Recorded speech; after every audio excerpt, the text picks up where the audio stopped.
I'm videoing. Okay, so what Tucker and I are doing today is we're going to share with you some Missouri wild edibles. In this time of uncertain food crisis, we're going to show you some of the things you can find in your own lawn that are totally edible and really tasty. This right here is wild garlic, and you can tell that it's wild garlic because it has a round stem. And I don't know if I can make you see this or not, but the inside of it is, ooh, how do I do this? The inside of it's hollow, like what you would expect with a green onion or wild chive or something like that. It's kind of hollow. I don't know if you can see it right there or not, but it's round, and it's going to have a really strong oniony, garlicky scent to it. So what you want to do is you want to just cut these off. I mean, you could pull the whole thing up, but it's more fun if you leave it there and let it regrow. And also the bulb is really, really strongly flavored. I mean, if that's what you're into, go for it. But we have these all over our yard, and you can chop these up. You can eat them raw, though I would not do that unless you're really sure of where you're getting it and that it's a safe area, because you could have dog poop on it or something. You never know. Anyway, that is one of the cool Missouri wild edibles that you can find. I'm going to show you. Now, there's also wild onion. It's a little bit different. Wild onion, you're going to find, doesn't branch off from the stem, from a single stem like this. It's a whole bunch of fronds attached to a base. And that would be what wild onion is here in Missouri. There is another plant that you need to watch out for that looks almost exactly like both of these things. It's called Star of Bethlehem. It is poisonous. So if it does not have a very strong onion smell or garlic smell to it, do not eat it. You will die or get really sick. And that would be unfortunate. But, for the rest of us, we would have more food resources. So, if that's what you're into, knock yourself out. So we'll come back with some more stuff in just a sec. Okay, so here is another wild edible. And it's kind of an invasive thing. It's henbit. You can eat that as well. Some people saute it, use it in tea, whatever, but it is a good leafy green. My yard is covered in it. It has almost completely choked out the grass. So you can kind of harvest this with abandon. I don't think anybody cares. And you can eat that as well. You can saute it. You can put it in salads. You can do all kinds of stuff. Again, make sure that you know the safety of your area. We have a lot of dog action in our yard, so we are extra careful to not take anything from parts of the yard where the dogs might have, So, there's that.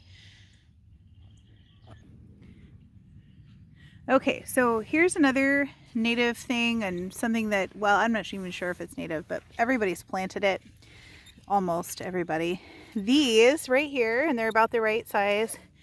You want to not cut the whole thing, but you can actually cut a few leaves off and leave the rest to kind of propagate. These are daylilies that are coming up. And the interesting thing about daylilies is that they are almost, the whole plant really is edible. So these leaves right here, you could take off when they're very, very young, and you can saute them. They're very, very good. And then in the spring also, you have these tubers that looks a little like, it's like we have a theme of dog shit today, but look a little like dog shit, and but they're not. They're very kind of potatoey. You can cook these and you can eat them. However, you don't want to pick them after spring because they get kind of mushy and gross.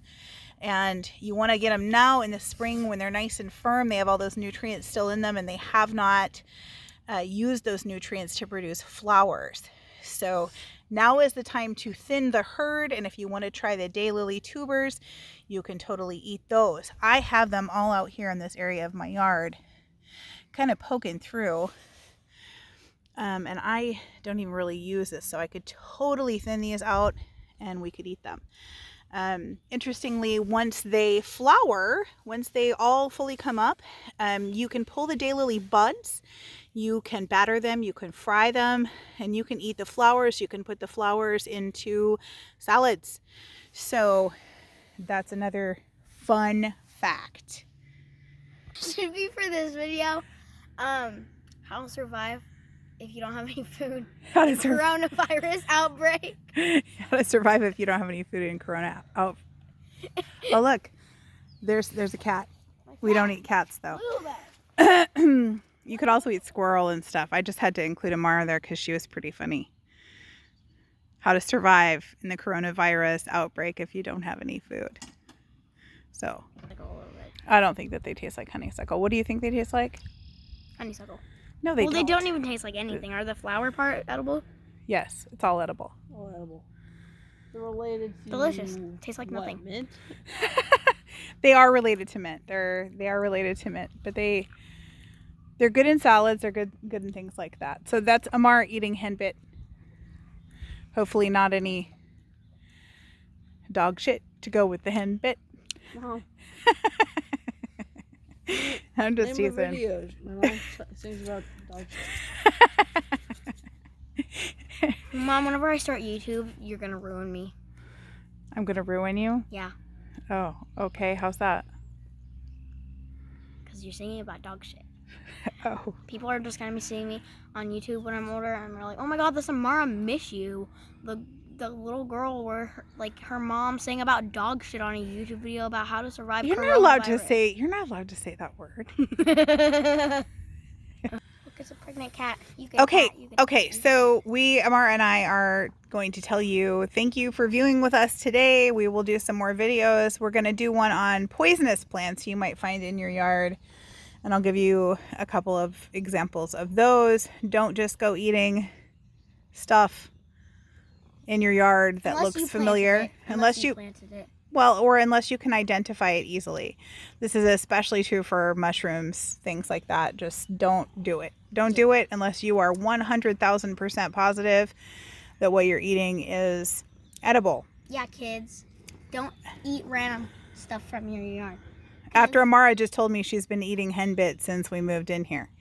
So, thanks for playing with us today. We will post again soon and do some more education. We have a couple of more edibles in our yard. We need to let them grow a little bit more so you can see those as well. Stay safe from the coronavirus, kids. Bye.